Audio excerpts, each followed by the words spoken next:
നാരങ്ങ അച്ചാർ ഉണ്ടാക്കുന്നതിന് മുമ്പ് ഇതിന് പുളി നമ്മളൊന്ന് നോക്കണം.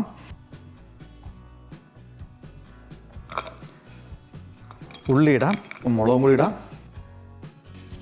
ഉപ്പിട്ട് കൊടുക്കാം. കഴിച്ച് നോക്കാം.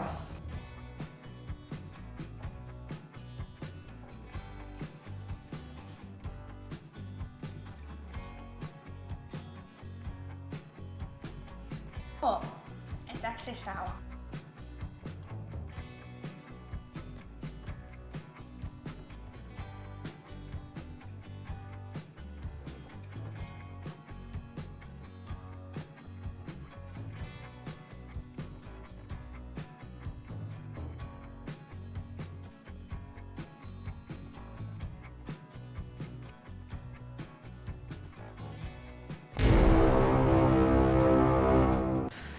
നമസ്കാരം, എല്ലാവർക്കും മറ്റു കുക്കിംഗ് വീഡിയോയിലേക്ക് സ്വാഗതം. ഇന്ന് നമ്മുടെ പറമ്പിൽ ഇഷ്ടംപോലെ നാരങ്ങ ഉണ്ടായിട്ടുണ്ട്. അതുകൊണ്ട് നല്ല നാരങ്ങ അച്ചാർ, അത് ഹോം മെയ്ഡ് നാരങ്ങ അച്ചാർ ഒന്ന് ഉണ്ടാക്കുവാണ്. എല്ലാവർക്കും സ്വാഗതം. 1 കിലോ ലൈമാണ് നമ്മൾ എടുത്തിരിക്കുന്നത്. നന്നായിട്ട് വാഷ് ചെയ്ത് ഡ്രൈ ചെയ്ത് വെച്ചിരിക്കുന്നതാണ്. ഇനി ഇത് നമുക്കൊന്ന് 8ആയിട്ട് കട്ട് ചെയ്യാം. നാരങ്ങ അച്ചാറിന് കയ്പുണ്ടാവാതിരിക്കാൻ ഒരു ഇൻസ്റ്റൻറ്റ് രീതിയിൽ നാരങ്ങ അച്ചാർ ഉണ്ടാക്കണമെന്നുണ്ടെങ്കിൽ നാരങ്ങയുടെ പുറത്തെ തൊലി മുഴുവനായിട്ട് കട്ട് ചെയ്ത് കളയുക മാത്രമേ ചെയ്യാൻ പറ്റുകയുള്ളൂ. ഈ വെളുത്ത ഭാഗങ്ങൾ ഇത് മുഴുവൻ നമ്മൾ കട്ട് ചെയ്ത് കളയണം. എങ്കിൽ മാത്രമേ അതിൻ്റെ കയ്പ് പോയിട്ട് നമുക്ക് ഇൻസ്റ്റൻ്റായിട്ട് നാരങ്ങ അച്ചാർ കൂട്ടാൻ പറ്റുള്ളൂ. അപ്പോൾ ഇതിൻ്റെ ഫ്ലഷ് മാത്രം എടുക്കണം. നാരങ്ങ അച്ചാർ ഉണ്ടാക്കാനായിട്ടുള്ള നാരങ്ങ എല്ലാം കട്ട് ചെയ്തു. അതിൻ്റെ മസാലകളും അതിന് വേണ്ട വെജിറ്റബിൾസ് എല്ലാം നമ്മൾ കട്ട് ചെയ്തിട്ടുണ്ട്. ഇനി നമുക്ക് മൺചട്ടിയിൽ ഉണ്ടാക്കുന്നതാണ് ഏറ്റവും നല്ലത്.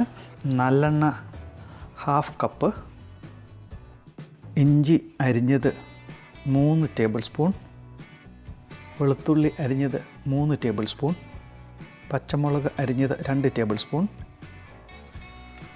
അത് നമുക്കൊന്ന് ജസ്റ്റ് ഒന്ന് വഴറ്റിയെടുക്കാം. കരിവേപ്പില ഇട്ട് കൊടുക്കാം. നാരങ്ങ അച്ചാർ ഉണ്ടാക്കുക വളരെ ഈസിയാണ്, വളരെ എളുപ്പം. നന്നായിട്ട് എണ്ണ വേണം. ഈ എണ്ണയിൽ മുങ്ങിക്കിടന്നാൽ മാത്രമേ ഇത് കേടാകാതിരിക്കുകയുള്ളൂ. നന്നായിട്ട് തണുക്കണം. ഒരു 6 മണിക്കൂർ പുറത്തിരുന്ന് തണുത്തതിന് ശേഷം നല്ല ഡ്രൈ ആയിട്ടുള്ള കണ്ടെയ്നറിലേക്ക് ഇതിടുക. ഒരിക്കലും നനഞ്ഞ സ്പൂൺ ഉപയോഗിക്കാതിരിക്കുക. കാശ്മീരി ചില്ലിയും ഹോട്ട് ചില്ലിയും മിക്സ് ചെയ്തത് 6 ടേബിൾ സ്പൂൺ, മഞ്ഞൾപ്പൊടി, കടുക് പൊടിച്ചത് 1 ടേബിൾ സ്പൂൺ, ഉലുവ പൊടിച്ചത് 2 ടേബിൾ സ്പൂൺ. ഇതെല്ലാം കൂടെ നമുക്ക് നന്നായിട്ടൊന്ന് ഫ്രൈ ചെയ്തെടുക്കാം. ലൈം പീസുകൾ ഇട്ട് കൊടുക്കാം. -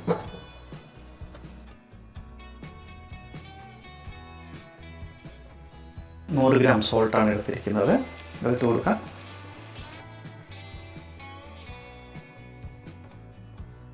നന്നായിട്ട് ഇളക്കി കൊടുക്കുക. ഇത് ഇവിടുത്തെ തന്നെ ഇരുന്നൊരു 3 മിനിറ്റ് വേകട്ടെ.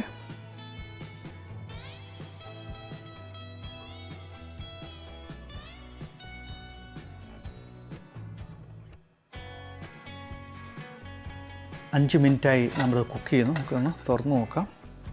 വളരെ സ്ലോ ഫയറിലാണ് നമ്മൾ ചെയ്തിരിക്കുന്നത്. ഏകദേശമായിട്ടുണ്ട്. ഇത് മതിയാവും.